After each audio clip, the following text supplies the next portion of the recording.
जल और जल स्रोत। जल यानी कि हम लोग सीधा क्या जानते हैं, पानी। क्या? पानी ना। पानी को हम लोग जल भी बोल सकते हैं। इसका बहुत क्या है, पर्यायवाची नाम है। ठीक है, इसमें और भी नाम इसका आता है। तो हम लोग को पानी ही जानना है, जल जानना है। तो जल और जल स्रोत। जल सबको जानते हैं। हम लोग जल का क्या उपयोग करते हैं, पीने में, है कि नहीं। सबसे ज्यादा उपयोग किसमें करते हैं, पानी पीने में, है कि नहीं। उसके बाद सुबह से शाम तक जितने सारे काम करते हैं, सारे कामों में हम लोग का जल का उपयोग होता है, पानी का उपयोग होता है। सुबह उठ के ब्रश करते हैं, उसमें पानी चाहिए कि नहीं। मुंह धोते हैं, पानी चाहिए। नहाने में पानी चाहिए। खाना बनाने में पानी चाहिए। बाकी जितने भी काम को हम लोग, घरेलू काम जो भी बोलिए आप, जो भी चीजें हैं, सब में हम क्या करते हैं, पानी का उपयोग लगभग सब में होता ही है। और खास करके पीने में भी करते हैं। ठीक है, तो ये क्या है, जल है। ठीक, अब जल स्रोत किसको कहते हैं, यहाँ पे देखेंगे। ठीक, जल स्रोत किसको कहते हैं उसको देखते हैं। जल स्रोत में आप देखिए, जल स्रोत यानी कि जहां जहां से हमें पानी प्राप्त होता है, यानी पानी हम लोग को उपयोग में लाते हैं। जैसे कहाँ से लाते हैं पानी हम लोग, कुआं से। कहाँ से? कुआं से। मान के लिए कुआं है, ठीक है, क्या है, कुआं। ये हो गया आपका जल स्रोत। क्या हो गया, जल स्रोत। यानी कि यहाँ से हम लोग पानी ले सकते हैं, ले सकते हैं कि नहीं। इसमें यहाँ क्या लगाया जाता है, गिरनी लगा के भी उठा सकते हैं, या किसी भी चीज से। वो क्या है, कुआं। उसके बाद चापाकल ना, चापाकल से भी पानी लेते हैं। देखिएगा चित्र, ये सब क्या है, जल स्रोत है। क्या है, और भी चीजें इसमें है, लेकिन आपको कुछ एग्जांपल दिए हम। कुआं हो गया, चापाकल हो गया, नदी हो गया, पोखर हो गया, उसके बाद वर्षा जल भी होता है। तो वो सब क्या है, जल स्रोत। यानी कि जहाँ जहाँ से जल हम लोग को मिलता है, कुआं से मिलता है, चापाकल से मिलता है, नदी से, तालाब से, है कि नहीं। नदी, नाला, नाला से भी मिलता है। ये अपना नदी हो गया, नाला छोटा छोटा जो होता है उसको हम लोग क्या कहते हैं, नाला ना। तो इससे भी पानी प्राप्त होता है, हम लोग को मिलता है, हम लोग उसका उपयोग करते हैं। अब कुआं का पानी का उपयोग क्या करते हैं, पीने में करते हैं। अभी आजकल नहीं होता, आजकल लोग बोरिंग का पानी पीता है, चापाकल का पीता है। लेकिन आपका पहले, अभी से लेके आपका 30, 40 साल, 50 साल पहले लोग ज्यादातर, सबसे ज्यादा किसका पानी पिया करते थे, कुआं। ठीक है, गर्मी के दिन में कुआं का पानी बहुत ज्यादा ठंडा और बहुत ज्यादा अच्छा लगता है पीने में। तो ये कुआं का पानी पीने में उपयोग करते हैं, चापाकल का। उसके बाद इसमें पीने में, नहाने में, धोने में, सब कुछ का उपयोग करते हैं। फिर चापाकल का भी पानी वैसे ही उपयोग करते हैं। और नदी का पानी हम लोग पीने में उपयोग नहीं करते हैं। क्यों नहीं करते हैं, क्योंकि ये थोड़ा सा गंदगी होता है इसमें, तो इसको हम लोग पीते हैं तो पीने से क्या हो जाता है, बीमारी होता है। इसकी वजह से इसको वैसे नहीं पीते। फिर इसको हम अगर गर्म करते, पूरा उबाल के 100 डिग्री सेल्सियस में गर्म करके अगर फिर से हम पियेंगे तो फिर उतना दिक्कत नहीं होगा। लेकिन फिर भी ये पीने लायक नहीं होता उतना। ठीक है, ये भी आपका जल स्रोत, यहाँ से भी जल प्राप्त होता है। बाकी तालाब में क्या होता है, जानवर जितने भी हम लोग के होते हैं, पक्षी हो गया, जानवर हो गया, जीव हो गया, वो कहीं पे भी रहते हैं तो ये सब जगह से पानी पीते हैं। नदी से, पोखर से, है कि नहीं, नाला से, कहीं से भी वो लोग पानी अपना पी के अपना पेट भरते हैं, या फिर जो चीज उसका उपयोगी होता है वो पानी वहीं से प्राप्त करते हैं। तो ये सब कुछ क्या है, सभी को हम लोग क्या कह सकते हैं, जल स्रोत। क्या, जल स्रोत। अगर पूछा जाए जल स्रोत क्या है, तो जहां जहां से हमें जल प्राप्त होता है ये सभी क्या है, हमारे लिए जल स्रोत। ठीक है, पहला टॉपिक समझ में आ गया। चलिए अब नेक्स्ट में चलते हैं आगे। तो कहाँ जाता है तो उसी को हम लोग देखेंगे। जैसे आप देखे होंगे कि आपका इधर बादल है, क्या है, बादल से पानी कहाँ, जमीन पे आता है। ये जब जमीन पे आता है तो ये जल मान के लिए यहाँ से नदी में गया, आपका फिर तालाब में गया, आपका कुआं में गया, सब कुछ में गया, क्या है कि नहीं। तो ये जल यहाँ से यहाँ जाता है, यहाँ कहाँ कहाँ जाता है, तो वर्षा जल है वो नदी में भी जाते हैं, तालाब में भी जाते हैं, नाले में भी जाते हैं, कुआं में भी जाते हैं, सब जगह वो वर्षा जल आके चले जाते हैं। उसके बाद फिर क्या होता है कि वहां से ये सूर्य है, क्या है, सूर्य की रोशनी से, इसका ताप से, इसका गर्मी से क्या होता है, इसका पानी और इसका जहाँ जहाँ जल होता है वो सब कुछ क्या करता है, सोखता है, भाप के रूप में ऊपर जाता है। तो यही पूछ रहा है कि वर्षा जल कहाँ कहाँ जाते हैं। तो वो वर्षा जल सबसे पहले कहाँ, आपका बादल से नीचे गिरते हैं जमीन पे, फिर जमीन से नदी में, फिर कुआं में, फिर तालाब में, फिर हर जगह जहाँ जहाँ उसका। और जितने देखिएगा बरसात के दिन में क्या होता है, जितने भी सारे गड्ढे होते हैं वो पानी भर जाता है, भरता है कि नहीं? तो वो सब पानी कहाँ से आया? सब बादल से। कहाँ से? बादल से। लेकिन आप देखिएगा कुछ दिन के बाद वो गड्ढा वाला पानी सूख जाता है, तो कहाँ जाता है? जमीन के नीचे। कुछ मात्रा में जमीन के नीचे सोखता है और बाकी कुछ मात्रा जो होता है वो सूर्य की रोशनी से, ताप की वजह से क्या करता है, उसको ऊपर भाप बना के ऊपर उड़ जाता है। ठीक है, चलिए यहाँ तक समझ गया। जल और जल स्रोत समझ में आ गया। वर्षा जल कहाँ जाते हैं समझ में आ गया। अब थोड़ा जल चक्र के बारे में जानते हैं। ठीक है, आ जाएगा तो जल चक्र भी समझ में आएगा। जैसे इसमें देखिए थोड़ा एडवांस में बता रहे हैं। जीवन चक्र, जीवन चक्र क्या? जीवन चक्र। जीवन चक्र में क्या होता है, सबसे पहले बच्चा पैदा लेता है, छोटा बच्चा है कि नहीं? छोटा बच्चा पैदा लिया, इसके बाद फिर आगे क्या होगा, वो थोड़ा बच्चा किशोरावस्था में जाएगा। किसमें? उसके बाद यहाँ से फिर क्या, जवान होता है। जवान के बाद फिर बूढ़ा, उसके बाद फिर मर जाता है ना, मृत हो जाता है, मर जाता है, जो भी बोलिए। बच्चा किशोरावस्था, किशोरावस्था कितना होता है? 11 साल से 19-18 साल तक। 18 के बाद फिर जवान हो जाता है, उसका फिर बूढ़ा होता है, फिर मर जाता है। इसके बाद फिर क्या होता है, फिर दूसरा बच्चा जन्म लेता है कि नहीं? फिर वो बच्चा क्या होता है, फिर बच्चा, फिर किशोरावस्था, फिर जवान, फिर बुढ़ा, फिर मर गया, फिर ऐसे करके एक चक्कर चल रहा है कि नहीं? अगर ऐसा चक्कर नहीं चलता तो आज हम लोग का दादाजी का दादाजी का दादाजी भी आज दुनिया में जिंदा रहते कि नहीं? लेकिन है क्या? नहीं है। क्यों? क्योंकि यही एक जीवन चक्र है। जीवन चक्र इसको बोलते हैं। यही चक्कर में सबको जाना है, सब हम इसी चक्कर में हम लोग चल रहे हैं। हम लोग भी आज, आप लोग भी अभी बच्चे हैं, बच्चे से बड़े होंगे, अभी किशोरावस्था में है, उसके बाद फिर आप लोग जवान होंगे, फिर बुढ़ा होंगे, फिर मर जाएंगे। ये क्या है? जीवन चक्र। क्या है? जीवन चक्र। एक चक्र में चलता है, इसी को हम लोग क्या कहते हैं? जीवन चक्र कहते हैं। इसी प्रकार सेम टू सेम इसको समझाने के लिए बताया, इसी प्रकार हम लोग जल चक्र पढ़ेंगे। क्या पढ़ेंगे? जल चक्र। तो जल चक्र में क्या होता है देखिएगा, ये समझ में आएगा तो वो भी आपको समझ में आ जाएगा। देखिए यहाँ जल और जल स्रोत पढ़ चुके थे, वर्षा जल कहाँ से जाता है ये भी पढ़ चुके हैं। इसके बाद अब अगला स्टेप क्या है? जल चक्र। क्या है? जल चक्र। इससे पहले आप लोग को हम जीवन चक्र बताते हैं, इसमें जल चक्र देखिए क्या होता है। ठीक है, अब जल चक्र में एक चक्र है जो बार बार रिपीट होता है। तो ये क्या है? बादल है, इससे क्या होगा? बारिश होगा। ये बारिश क्या होता है? नीचे जमीन पे आता है। कहाँ? जमीन पे। कहाँ? ये वर्षा जल है। क्या है? वर्षा जल। ये वर्षा जल जमीन पे बादल से गिर के संघनित होकर नीचे आता है, और नीचे आने के बाद फिर सब बह के कहाँ? नदी में, फिर नाला में, फिर कुआं में, फिर तालाब में, फिर सब कुछ क्या जमीन के नीचे चल जाता है। कुछ कुछ गड्ढा में, तालाब में, हर जगह रहता है। तो ये कहाँ से? ऊपर से आया जमीन पे, और जमीन पे, नदी में, कुआं में, चापाकल के अंदर जो बोरिंग होता है उसमें सोखता है, खींचता है, बाकी तालाब में, ये सब जगह में पानी आपका चला गया, वर्षा जल। ठीक है, अब फिर से बादल कैसे बनता है वो देख रहे हैं। यहाँ से यहाँ आया, अब यहाँ मान लीजिए सूरज निकला। क्या?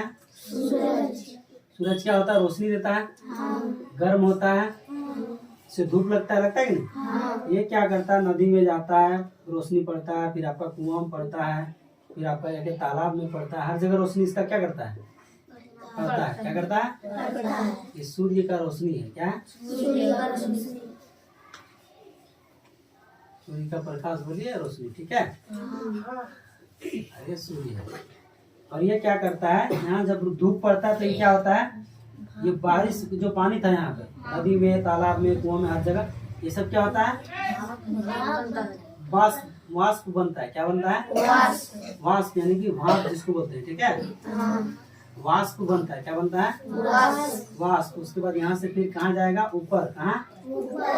वाष्प बन के नदी से, नदी का पानी, आपका तालाब का पानी, सब वाष्प बन के फिर कहाँ जाता है? ऊपर। यहाँ फिर क्या होता है? संघनन। क्या होता है?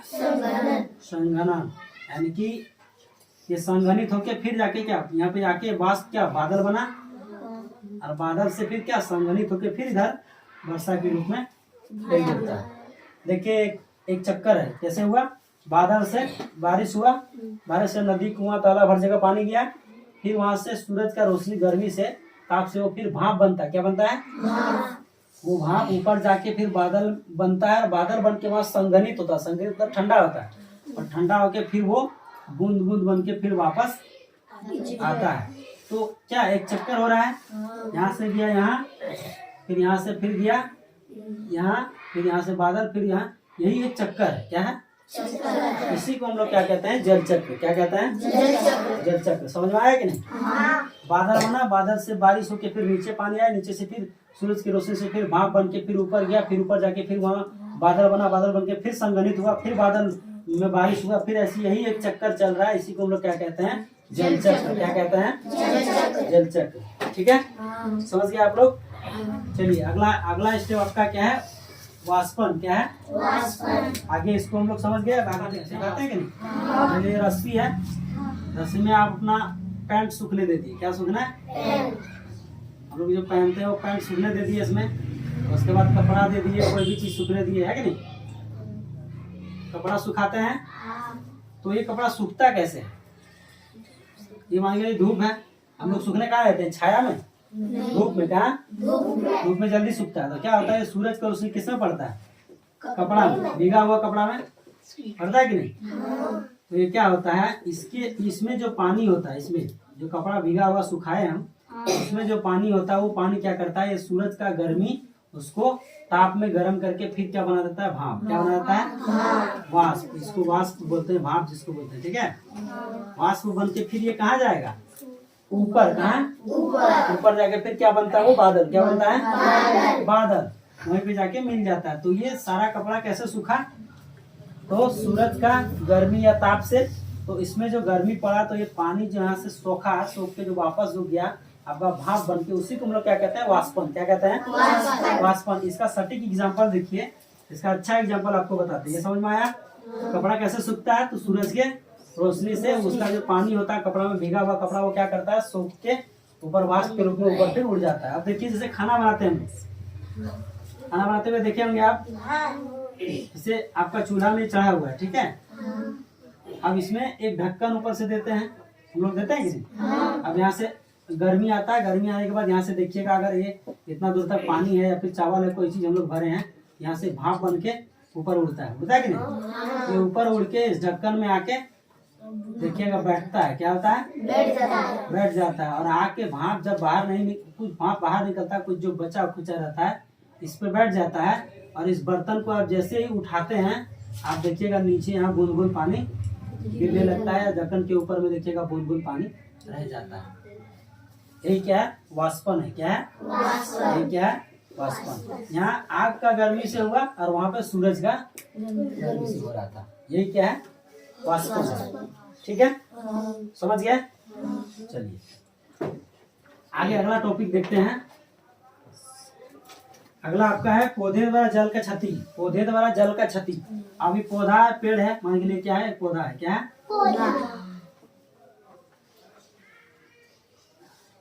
एक पौधा है। ठीक, अब इसमें जल का क्षति कैसे होता है? ये जमीन के नीचे से जल सोखता है, और जैसे हम लोग भोजन बनाते हैं, अपना खाते हैं पीते हैं, उसी प्रकार ये लोग भी अपना भोजन बनाता है। प्रकाश संश्लेषण में हम लोग पढ़े हैं, है कि नहीं? भोजन चैप्टर में प्रकाश संश्लेषण में उसमें पढ़े हैं, उसी में। तो ये क्या करता है? भोजन बनाता है, उसके बाद इसमें जो पानी यहाँ से खींचता है, जितना इसको जरूरत होता है खाना बनाने के लिए, उसका उपयोग करके बाकी जो पानी बचता है उसको भाप के रूप में ऊपर चल जाता है। फिर से सूरज का रोशनी से फिर ये भाप बन के ऊपर चल जाता है, और फिर जाके कहाँ मिलता है? बादल में। कहाँ? भी बादल बनता है। तो ऐसे ही पौधे द्वारा जल का भी क्षति होता है। ठीक है, क्षति होकर फिर वो वाष्प के रूप में ऊपर जाता है। ये समझ गए आपको यहाँ तक? पौधे द्वारा जल की क्षति। अब क्या? संघनन या संघनित। ठीक है, संघनन या संघनित क्या है? देखिए, तो एक ग्लास है, संघनन बोलिए या संघनित। ठीक है, इसमें क्या होता है? आप देखिएगा, अगर फ्रिज का पानी बहुत ठंडा है। क्या है? ठंडा पानी। क्या? ठंडा पानी अगर हम लेते हैं और ग्लास में डाल देते हैं, तो आप देखिएगा ग्लास के कुछ देर बाद बाहर आपको पानी दिखता है, ग्लास बाहर से भीग जाता है। क्यों? तो ये ग्लास फूटा हुआ तो नहीं है, लेकिन ये पानी अंदर से बाहर आया कैसे? तो यही प्रक्रिया को हम लोग क्या कहते हैं? संघनन। क्या कहते हैं? संघनन। ठीक है, ये प्रक्रिया बादल में भी होता है, आपको दिखा है वहाँ पे। तो ये बाहर जो पानी आता है, हम लोग सोचते होंगे बचपन में कि कहाँ से पानी आता है, जब फूटा हुआ गिलास है ही नहीं। लेकिन इसी में अगर आप गर्म पानी रखेंगे फिर वो बाहर नहीं आएगा, या फिर कोई दूसरा पानी आप नॉर्मल पानी रखते हैं तो फिर वो बाहर गिलास से नहीं आता। लेकिन ठंडा अगर जितना होगा वो उतना गिलास से बाहर देखिएगा आपको आएगा। उसका फ्रिज से जैसे हम लोग बोतल लेके आते हैं, दुकान से लाते हैं कि नहीं? आपका बोतल अगर लेके आते हैं आप, देखिए आप बोतल निकाल के आते हैं।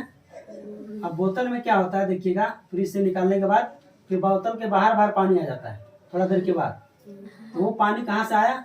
तो उस वही जो बाहर आने का वही प्रक्रिया क्या है? संघनन। क्या है? संघनन की वजह से ही वो सब कुछ होता है। समझ गए? संघनन कैसे होता है, क्या होता है? तो उसके वजह से ही ये बाहर आता है। हाँ, समझ गए? चलिए आगे देखिए। आगे क्या है? वर्षा। क्या है? वर्षा।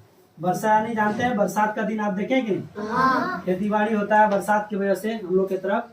तो वो वर्षा क्या होता है? वर्षा जब ज्यादा हो जाता है, क्या होता है? आगे लिए 15 दिन तक लगातार बारिश होगा, 15 दिन तक। ठीक है, लगातार अगर बारिश होता है तो क्या हो जाएगा? पूरा बाढ़ आ जाएगा। क्या आ जाएगा? क्या आ जाएगा? बाढ़ ना। बाढ़ किसको बोलते हैं जानते हैं? जब सब कुछ डूब जाता है, घर में पूरा पानी घुस जाता है, जान माल जितना भी चीजें हैं सब कुछ डूबने लगता है, बहने लगता है, सब डूबते। आप लोग टीवी में देखे होंगे, मोबाइल में देखे होंगे, है कि नहीं?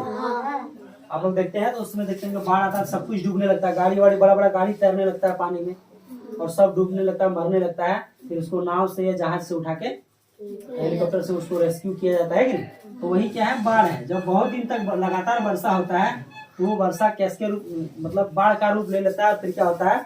उसमें सब जान माल की बहुत ज्यादा क्षति होती है। ठीक है, और बाढ़ आने से फिर क्या होता है? बाढ़ जैसे थोड़ा थोड़ा कम होता है, धीरे धीरे हर जगह पानी घुस जाता है, फिर वहाँ बीमारी फैलने का बहुत ज्यादा चांसेस होता है, बहुत तरह का बीमारी वहाँ से निकलता है। ठीक है, ये चीज हम लोग को वर्षा और बाढ़ से समझी। ठीक है, अब इसके बाद फिर क्या होता है? जब बारिश बहुत दिन तक नहीं आता है, अब अगर वर्षा नहीं हुआ, अगर 3 साल नहीं हुआ या 5 साल तक अगर बारिश नहीं होता है, फिर क्या होता है? ज्यादा बारिश भी नुकसान है, ज्यादा और बारिश नहीं भी होगा तब भी नुकसान है। ज्यादा हो गया तो बाढ़ हो गया, है कि नहीं? और जब बिल्कुल नहीं हुआ तो फिर सुखाड़ हो जाएगा। क्या हो जाएगा? सुखाड़। सुखाड़ में क्या होता है देखिएगा, जमीन सब ऐसे से फट जाता है। अगर 2-3 साल पानी नहीं आया तो देखिएगा खेत सब ऐसे क्या होता है? पूरा फट जाता है और खेती बाड़ी नहीं होता है। तो इसमें भी हम लोग क्या, खेती बाड़ी नहीं कर खाएंगे क्या? भूखे मर जाएंगे। तो वैसे में भी बहुत सारा दिक्कत होता है। तो ज्यादा वर्षा भी अच्छा नहीं है और वर्षा नहीं भी होगा तब भी अच्छा नहीं। हमारे लिए क्या नॉर्मल में जो है वो अच्छा है, मतलब होना भी चाहिए, लेकिन जितना जरूरत है उतना। अगर ज्यादा भी हो गया तो भी खराब है और कम भी हो गया तो भी खराब है। ये वर्षा से हम लोग बाढ़ और सुखाड़ के बारे में थोड़ा स्टेप समझ गए। ठीक, अब आगे क्या है? जल संग्रहण। क्या है? लास्ट स्टेप हम लोग का क्या है? जल संग्रहण। जल संग्रहण मतलब जल को जमा करके रखना। अब आगे लिए दिन ब दिन पानी का कमी हो रहा है कि नहीं? आप देखिए होंगे पोखरा का पानी पहले, आज से 10 साल 15 साल पहले बहुत ऐसा पोखरा होता था, कुआं होता था, नहीं सूखता था। लेकिन आजकल वो सूख जा रहा है। कारण क्या है? पानी का लेयर धीरे धीरे नीचे जा रहा है। ठीक है, अब वो पानी का लेयर नीचे जा रहा है तो पानी का बचाव हम लोग कैसे करें? संग्रहण कैसे करेंगे? तो मान के लिए घर है, क्या है? ढलाई घर है, छत वाला घर है। ठीक है, अब इसमें क्या करते हैं? चारों ओर हम लोग ऐसे ढलाई के लिए छत रहता है सबके घर में। अब बारिश आने के बाद क्या होता है? यहाँ पानी भरता है। अब यहाँ पे जो छेद पाइप जो होता है, इस पाइप को बंद कर देंगे। क्या करेंगे? और ये पानी को यहाँ पे बचा कर रख लेंगे। अब पाइप बंद कर देंगे, यहाँ से पानी नीचे आएगा? नहीं आएगा। तो फिर पानी क्या होगा? या तो भाप बन के ऊपर फिर से उड़ेगा कि नहीं? या फिर इस पानी का उपयोग हम लोग क्या कर सकते हैं? इस पाइप को फिर से ले जाके कहीं अगर खेत है, कोई खेती बाड़ी कर रहे हैं हम लोग, तो क्या करेंगे? उसमें उस पानी का उपयोग करके हम लोग सिंचाई कर सकते हैं। खेत में, सब्जी में, फल में कोई चीज लगाते हैं उसमें हम वो पानी का उपयोग कर सकते हैं। लेकिन इसका उपयोग अगर हम लोग नहीं जमा नहीं करते तो इस पानी का उपयोग क्या होता? कुछ होता नहीं होता। इसी तरह करके जल संग्रहण किया जाता है। ये आपका एक उपाय हुआ। उसके बाद सरकारी तरफ से देखेंगे पोखरा बनाता है, गड्ढा बनाता है। देखें वो सब क्यों बनाया जाता है? ताकि पानी जो आता है बरसात का पानी उसको जमा करके रख दिया जाए। क्योंकि यहाँ पे आप पोखरा देखें, वो पोखरा में अगर पानी नहीं होता तो इतना सारे लोग नहाने जाते हैं। कहाँ पे नहाते हैं? अगर जमीन बराबर होता तो पानी रहता है वहाँ पे नहीं। लेकिन 12 महीने तक पानी रखने के लिए इसको गड्ढा किया जाता है। और जल संग्रहण इसी को कहते हैं। इसमें पानी रहता है तो जान माल पक्षी आपका जीव जंतु जो भी है सब कुछ क्या करता है, इसमें पानी पीता है और अपना जीवन चलाता है। उसको जरूरत होता है, वो कहीं इधर आता है घास चरने तो उसी में पानी पी लेता है, पीता है कि नहीं। और बाकी लोग आके उसमें हम लोग क्या करते हैं, बहुत लोग नहाते भी हैं। उसका उपयोग बहुत कुछ होता है, सिंचाई में गेहूं लगाए चाहे सरसों लगाए चाहे आपका सब्जी लगाए तो उसका पानी लोग उपयोग करके उसमें सिंचाई करके प्रयोग करते हैं। तो ये क्या है, जल संग्रहण। क्या है, जल संग्रहण। इसी को हम लोग क्या कहते हैं, जल संग्रहण। ठीक है, इससे क्या होता है, हम लोग का पानी में थोड़ा सा हम लोग बचाव कर सकते हैं और आगे हम लोग को पानी का जो लेयर धीरे धीरे जा रहा है वो क्या होगा, हम लोग का थोड़ा हम लोग कुछ हद तक उसको बचा सकते हैं। ठीक है, ये क्लास आपका कक्षा 6 का विज्ञान पाठ 2 है, जल यानी कि वाटर। ये चैप्टर आपका यहीं पे समाप्त होता है।